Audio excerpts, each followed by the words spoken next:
eh, kita itu dianjurkan untuk pakai masker. Tapi teman-teman nih untuk informasi kita ini eh, lagi di ruangan, jadi kita nggak pakai masker. Teman-teman tolong kalau keluar rumah, kalau ke pasar atau kemana keluar rumah lah, tolong ini tolong pakai masker. Jangan masker medis karena masker medis untuk tenaga petugas medis. Ya. Jadi kita pakai masker Kain. apapun saja, kain ataupun yang satu kali pakai ataupun yang satu kali itu bukan medis ya. Ya, yang bukan medis ini. Ya. Yang bukan medis itu yang berapa? HN Ya itulah. salah namanya, lupa nama maskernya. Ya, pokoknya masker kain nih teman-teman, Ya, jangan lupa. Itu yang dipakai oleh medis itu namanya. Ya. Pokoknya pakai masker apapun yang dipakai, yang penting diusahakan jangan yang medis. Ya. Gitu. Terus jangan kumpul-kumpul nih teman-teman. Ada nih banyak yang kumpul-kumpul, nggak terawih tapi kumpul-kumpul nih ya, ya kan. Oke, mungkin selanjutnya ini teman-teman kita akan ya itu pembahasan masker ini. Masker sangat penting nih ternyata. Masker Dari mungkin ini info WHO sih pertamanya itu. Mungkin dulu pernah dengar WHO bilang masker itu untuk orang sakit ya. Tapi sebulan kemudian atau beberapa minggu kemudian WHO mengubah itu masker dipakai kemana saja, untuk ya maksudnya untuk orang sehat pun harus pakai masker. Masker kain lah, tapi jangan masker yang medis gitu, karena masker medis untuk tenaga medis. Soalnya tenaga medis ternyata di Indonesia sangat kekurangan nih, maskernya kekurangan, APD-nya kekurangan, yang lain-lain lah semua serba kekurangan. Bagaimana nih teman-teman menanggapinya, gimana menurutmu gitu loh? Ya menurutmu saja sih, nggak usah. Saya ngeblank ya tentang itu. Aduh. Saya ngeblank ya tentang itu. Oh iya. Punya pengetahuan tentang itu ya. Nah ya, akhirnya sekarang kan banyak nih relawan-relawan nih, relawan-relawan mulai bermunculan, ada artis-artis, influencer yang luar biasa, ada Rachel V-nya, Dr. Tirta, mungkin Atta Halilintar mungkin kalau teman-teman tahu, Reza Arab mungkin atau yang lain-lain lah, influencer negeri ini yang menyumbang untuk APD ini teman-teman. Kemudian karena kekurangan APD ternyata tenaga medis banyak yang gugur. Ada dokter beberapa gugur, perawat juga gugur, tapi ternyata ya itu masalahnya, kekurangan APD ternyata. Sangat disayangkan sekali ya. Sangat disayangkan. Kalau kekurangan APD. Masalahnya mereka kan perang gitu, gimana kan? Kita perang tapi nggak bawa apa-apa. Terus ditembakin dari musuh dari mana aja kan? Musuhnya nggak kelihatan lagi. Nah itu tuh bahaya sekali memang. Iya. Itu saya no comment itu. Aduh. ya itu. Kemudian mungkin lagi rame nih stigma negatif untuk orang-orang ODP, PDP dan sebagainya. Itu stigma negatif yang lagi ada. Kemarin berita nih viral, pemakaman ditolak atau gimana tuh, rame kan? Viral. 2 tempat kalau nggak salah ya. Ya, Sampai 3 ya. Yang saya tahu malah cuma 2 tempat. 3 kalau nggak salah di Sulawesi juga ya. Yang tahu banget itu di yang saya tahu maksudnya. Itu di mana? Banyumas ya, Banyumas aja. Banyumas ya, kita nggak tahu di mana, malah lupa. Banyumas. Di Banyumas, yang kedua itu di Semarang. Setahu saya itu. Iya.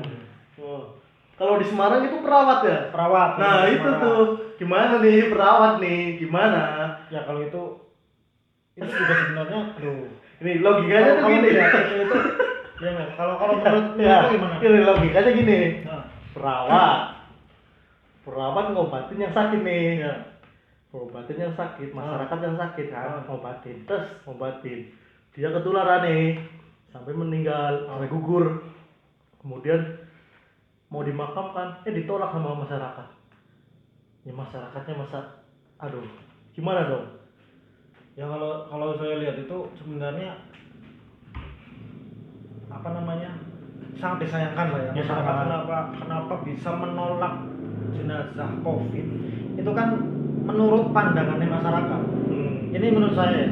mungkin pandangan masyarakat itu bahwa orang yang sudah mati, sudah meninggal menjadi jenazah karena COVID itu dia bisa menularkan di lingkungan sekitar pemakaman ataupun di ya pokoknya di sekitar pemakaman mungkin nanti akan menyebar ke seluruh rumah-rumah atau ke seluruh warga ya di sekeliling situ.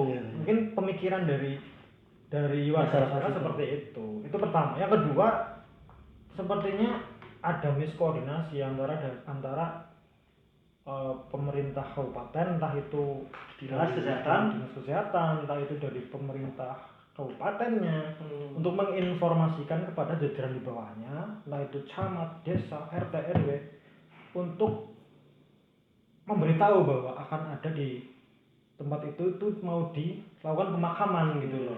Mungkin itu juga faktor yang menjadi miskoordinasi seperti itulah.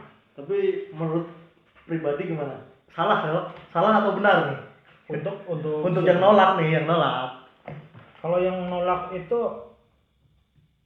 bisa disalahkan, tapi juga bisa tidak disalahkan gitu loh. Karena disalahkan aman nih, dari aman nih. Ini karena apa?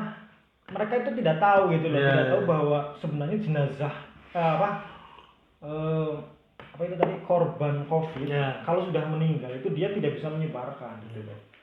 Dia tuh sel tubuhnya sudah mati sehingga tidak bisa berkembang biak, virusnya juga mati gitu ya. Nah itu mungkin masyarakat yang belum tahu itu gitu loh. Jadi kita juga jangan 100% menyalahkan masyarakat gitu loh. Itu karena sosialisasi yang kepada masyarakat yang kurang juga, mungkin seperti itu juga. Sebenarnya kalau korban seperti itu harusnya didukung ya, supaya keluarganya juga kan naik nih, mentalnya naik gitu lah, supaya senang gitu lah. Sebenarnya itu ya warga sebenarnya disalahkan juga bisa disalahkan. Kenapa harus menolak gitu loh? Jangan menolak lah, itu kan jenazah walaupun itu kan sebenarnya sudah melalui proses SOP. SOP dari petugas kesehatan kan. Ya betul itu. Ya sih menurutku juga itu seperti itu sih sebenarnya. Stigma negatif yang mungkin masyarakat seperti saya mungkin awam juga, saya juga kan awam ke masyarakat itu ke korban yang ke pasien COVID atau mungkin malah kadang-kadang ODP nih, orang dalam pengawasan ODP apa itu hanya ya itulah ya orang dalam pengawasan. Oh ya itu ya. ODP baru ODP udah dicurigai nih, oh ini udah sakit nih gitu. Terus keluarganya juga itu dicurigai lah ya. Nah itu terus yang datang dari luar kota itu